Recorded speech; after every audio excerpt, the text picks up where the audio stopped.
দিকে এই রাজাকারের বংশধরেরা লাঠি সোটা নিয়ে যেভাবে দাঁড়িয়েছিল, বারবার আমার ভয় হচ্ছিল কখন আমাকে মেরে ফেলবে। যারা যারা আছে সবাই রাজাকার, অবশ্যই রাজাকার। যে এই রাজাকারের বংশধররা কোনো অবস্থায় জয়ী হবে না। এরপরে রাজাকারের বংশধরদের সাথে সরকার আলোচনায় বসতে রাজি হয়েছেন। প্রথম দিন থেকে বলা হচ্ছে যে এটি আইনি বিষয়, এখানে সরকারের কোনো ক্ষমতা নেই কিছু করার।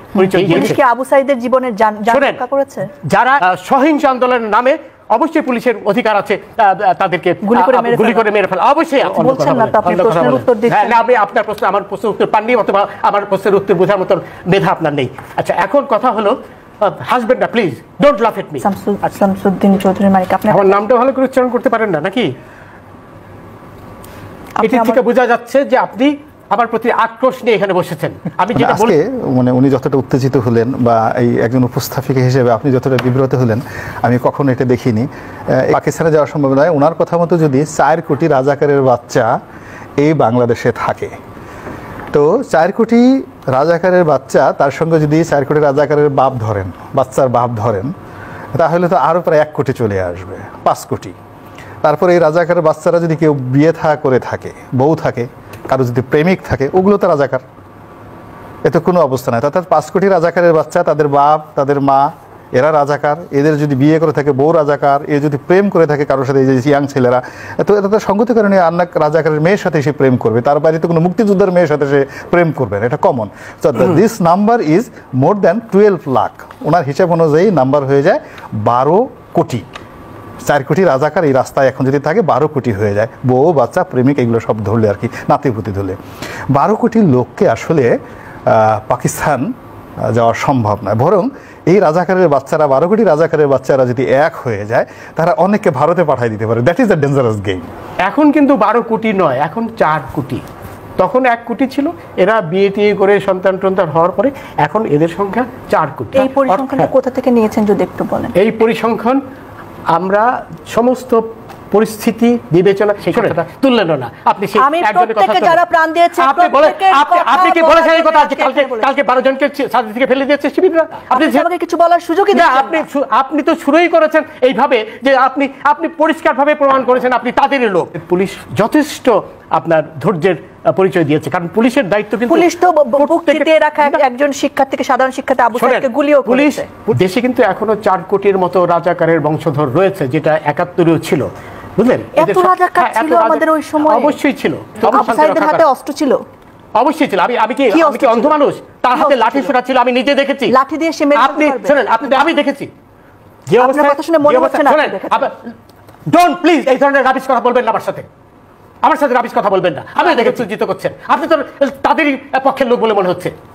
অবশ্যই আপনি তাদের পক্ষে কথা বলছেন যে আমি দেখিনি, আপনি একাই দেখেছেন, কিন্তু বলার চেষ্টা করেছেন।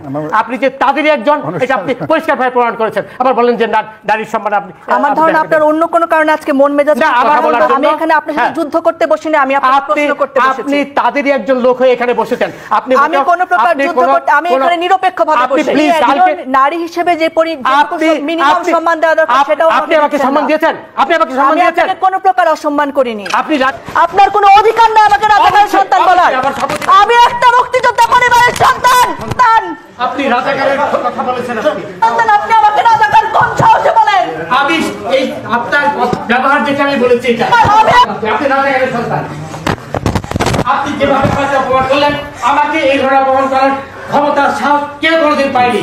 পয়সা আমি দেবো, আমার ভাই বোন দেবে, আমি দেবো। আমাদের পয়সার কোনো প্রয়োজন নেই। মানে ফালতু লোক 2 টাকা এগো না, ফালতু লোক। আমি এই দেশে এত কষ্ট করে এসেছি কি বাংলাদেশে ফেরত যাওয়ার জন্য? জি না, জি না। আপনার বাড়ি কোথায়? বাড়ি মুন্সিগঞ্জ। নাম জিজ্ঞেস করেন। আমার নাম বিচারপতি শামসুদ্দিন চৌধুরী মানিক। বিচারপতি ইন্ডিয়া পালাইতেছেন কেন বলেন? ভয়ে পালাইতেছি। কার বইয়ে? আর প্রশাসনের ভয়ে। কিসের? আমি তো কত রুগী নেই, মিডিয়াতে তো খুব। কি কি ছিল সাথে? আমার সাথে কি কি ছিল এটা বলেন। আমার সাথে ছিল ব্রিটিশ পাসপোর্ট, বাংলা পাসপোর্ট, টাকা আর 60-70 মতো। 60-70 লাখ?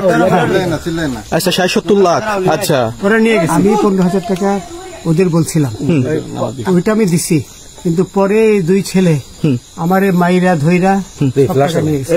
ভারতে পালাতে গিয়ে বিজিবির হাতে আটক সাবেক বিচারপতি AHM শামসুদ্দিন চৌধুরী মানিককে কারাগারে পাঠানো হয়েছে। ভারতে পালানোর পথে সাবেক বিচারপতি মানিক আটক। আমরা সবাই মানিককে চিনি, কিন্তু তার নাম যে মানিক এটা জানি না। কিছুদিন আগেও তার একটি ভিডিও ভাইরাল হয়েছিল। চ্যানেল আই এক সাংবাদিকের করা পোস্টে টকশোতে তিনি নানান ধরনের আওয়ামী লীগের পাঁচাটা ওর মতো দালালি করেছেন, শেখ হাসিনার উন্নয়নের কথা প্রশংসায় উঠিয়ে দিয়েছেন এবং এমন ধরনের কথাবার্তা বলেছেন যেটা জনসাধারণ মানুষের কষ্টে বেঁধেছে। তিনি পাগল টাইপের কথাবার্তা বলেন, কিন্তু আজ দেখুন তিনি এমন ভাবে ভারতে পালানোর জন্য চেষ্টা করেছেন। রাস্তার পাগল এভাবে পালায় না, রাস্তার পাগল এভাবে শুয়ে থাকে না। তো আপনারা দেখতেই পাচ্ছেন ভারতে যাওয়ার পাককালে সিলেট সীমান্তে সুপ্রিম কোর্টের অবসরপ্রাপ্ত বিচারপতি AH শামসুদ্দিন চৌধুরী মানিককে আটক করেছে বর্ডার গার্ড বাংলাদেশ বিজিবি। বিজিবির জনসংযোগ কর্মকর্তা শরীফুল ইসলাম বিষয়টি নিশ্চিত করেছেন। শুক্রবার 23 আগস্ট রাত 10টার দিকে সীমান্ত থেকে আটক করে তাকে বিজিবি ক্যাম্পে রাখা হয়েছে বলে জানা গেছে।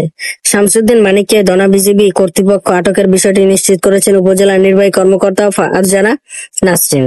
এছাড়াও স্থানীয় ওয়ার্ড সদস্য নাজিমুদ্দিন এই তথ্য নিশ্চিত করে বলেন, ভারতে পালিয়ে যাওয়ার সময় পাককালে তাকে সীমান্ত থেকে আটক করা হয়েছে।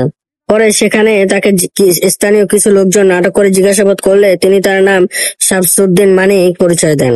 একটি ভিডিওতে তাকে বলতে শোনা যাচ্ছে, টাকা লাগলে তিনি টাকা দেবেন, তার ভাই বোন টাকা দেবেন। স্থানীয় ইউপি সদস্য নাজিমুদ্দিন সহ এলাকার আর অনেকেই জানিয়েছেন, দনা প্রতিচরা সহায়তার অবৈধভাবে শুক্রবার বিকেলের দিকে ভারতে পালিয়ে যাওয়ার চেষ্টা করেছিলেন সাবেক বিচারপতি শামসুদ্দিন চৌধুরী মানিক।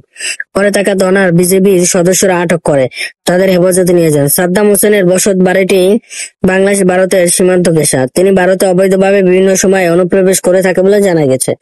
এদিকে বিজেপির সদস্যরা হাতে আটকের পর বিচারপতি শামসুদ্দিন মানিকের বেশ কিছু ভিডিও সামাজিক যোগাযোগ মাধ্যমে ফেসবুকে ছেড়ে দিয়েছেন অনেকে। ভিডিওতে সাবেক বিচারপতি শামসুদ্দিন মানিককে বিষণ্ণ অবস্থায় কলাপাতার উপরে শুয়ে থাকা অবস্থায় দেখা গিয়েছে।